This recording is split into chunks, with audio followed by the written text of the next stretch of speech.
Hi friends, मैं परविंद्र खारी। Friends, आज की हमारी गेम जिनकी वीडियो रिकमेंडेशन है उनकी आईडी है यूचिचा इताची। आई थिंक ये कोई जापानीज कैरेक्टर है, एनिमेटेड कैरेक्टर उनका ज़रूर नाम रहा होगा। इनका खुद का नाम कुछ और होगा। चलिए, जो इन्होंने मुझसे गेम बताई है फ्रेंड्स, वो सन 2008 की वर्ल्ड चैंपियनशिप मैच की है। अब उसमें आई थिंक 11 गेम्स खेली गई थी। राउंड थर्ड की गेम मैंने शायद पहले बना रखी है, लेकिन आज की जो हमारी गेम है राउंड 5 की है, विश्वनाथन आनंद और व्लादिमीर क्रेमनिक के बीच में।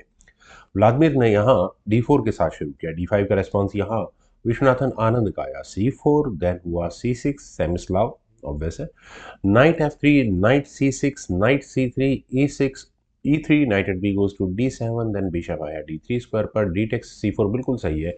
यहाँ जैसे ही व्हाइट ने अपने बिशप को डेवलप किया है तभी यहाँ पॉन एक्सचेंज करने के आइडिया को इम्प्लीमेंट किया गया, बिशप टिक C4, ताकि कंटिन्यूअसली यहाँ दो मूव्स में उसी बिशप को टच करवाया जा सके। और तीसरी बार अब उसी बिशप को कैसे टच करवाया गया, B5 करके हटाना पड़ेगा।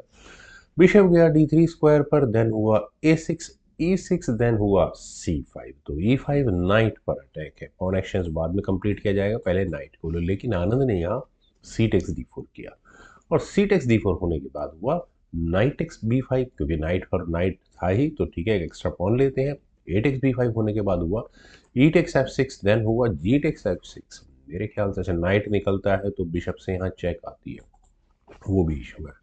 इसके बाद व्लादिमीर ने यहाँ किया कैसल, क्वीन गई B6 स्क्वायर पर, देन क्वीन आई E2 स्क्वायर पर। पॉन पर अटैक बनेगा ही बनेगा। बिशप आया B7 स्क्वायर पर। फ्रेंड्स, यहाँ इस पॉइंट पर मुझे लगता नहीं कि कुछ इस तरह से ये गेम खेली जाने वाली है। बिशप टेक्स B5 फिर भी हुआ, नाइट फिलहाल पिन है। रुक आया G8 स्क्वायर पर, और टारगेट क्या लगाया है आनंद ने, यहाँ सीधा सीधा अपना अटैक लगाना शुरू कर दिया है। G2 पॉन पिन है, तो बिशप अब इस नाइट को लेने के लिए एलिजिबल हो चुका है। लेकिन बिशप F4, और यहाँ पर क्या होगा, बिशप एक कदम वापस लिया जाएगा। देन हुआ bishop D6, bishop exchange asking नहीं किया, बिशप वापस गया G3 स्क्वायर पर, देन हुआ F5, और अगले मूव में F1 पुश वर्क करेगा या नहीं करेगा पता नहीं।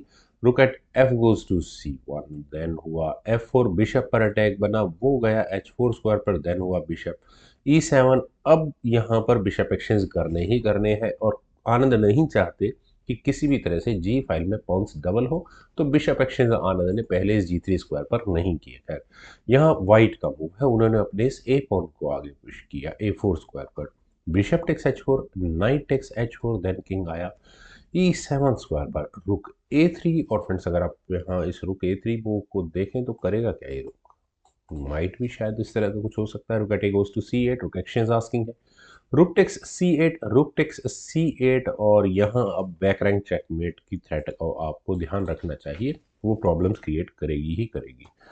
रुक A1 यहाँ व्लादिमीर को करना ही पड़ा। क्वीन गई C5 स्क्वायर पर, और फिर दोबारा वही checkmating threat, I don't think सो।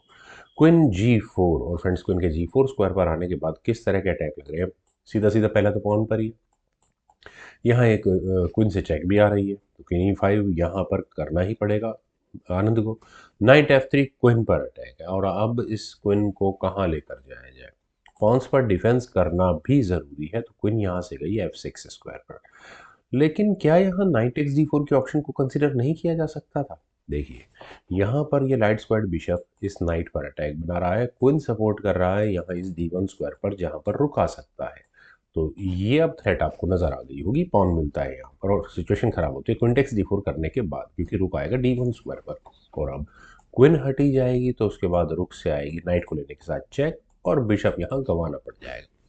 तो बिल्कुल ये मूव ऑन था, लेकिन यहाँ खेला गया रुक E1, देन हुआ रुक C5। बिशप को कभी भी एलिमिनेट करना पड़ सकता है। B4, रुक पर अटैक बना, तो अब हटाना पड़ेगा इस रुक को। रुक गया है C3 स्क्वायर पर, और क्या यहाँ किसी तरह का कुछ प्रेशर बन सकता है, मुझे लगता नहीं फिलहाल। लेकिन नाइट टेक्स D4 फाइनली किया गया, क्वीन टेक्स D4। अब सिचुएशन लगभग वैसी है जैसी मैं थोड़ी देर पहले कह रहा था। रुक आया D1 स्क्वायर पर, night F6, queen for queen, मैं आपकी भी यहाँ पर क्वीन जरूर लूंगा, लेकिन फायदा तो लगता है।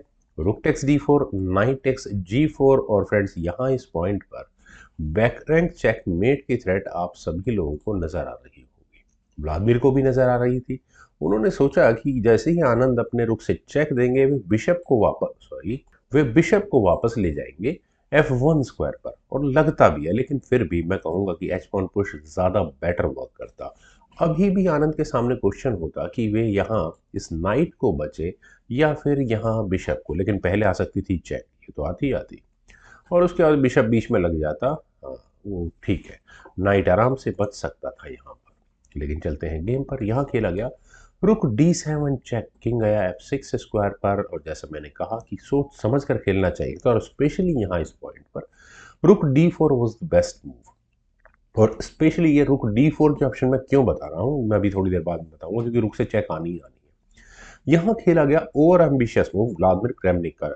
ओवर एम्बिशियस नहीं, सिचुएशन जो थी उसके हिसाब से ठीक था, लेकिन उन्हें नहीं पता था कि आनंद के पास एक मास्टर स्ट्रोक अभी रखा हुआ है। यहाँ किया गया rook takes B1।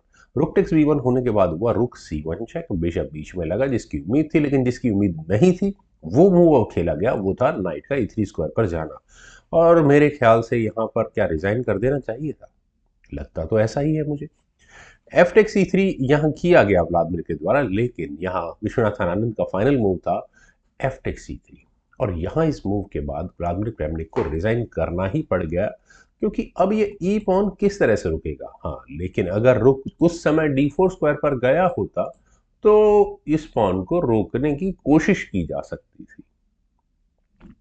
Well friends, मुझे उम्मीद है काफ़ी अच्छी गेम थी, टैक्टिकल गेम काफ़ी बढ़िया रही, तो आपको भी ज़रूर पसंद आई होगी। तो आप लोग इस वीडियो को लाइक करें, शेयर करें, और मेरे इस यूट्यूब चैनल चेस गुरु को प्लीज़ सब्सक्राइब ज़रूर करें। आपके कमेंट्स का मुझे बेहद इंतजार रहेगा। Thank you for watching and bye for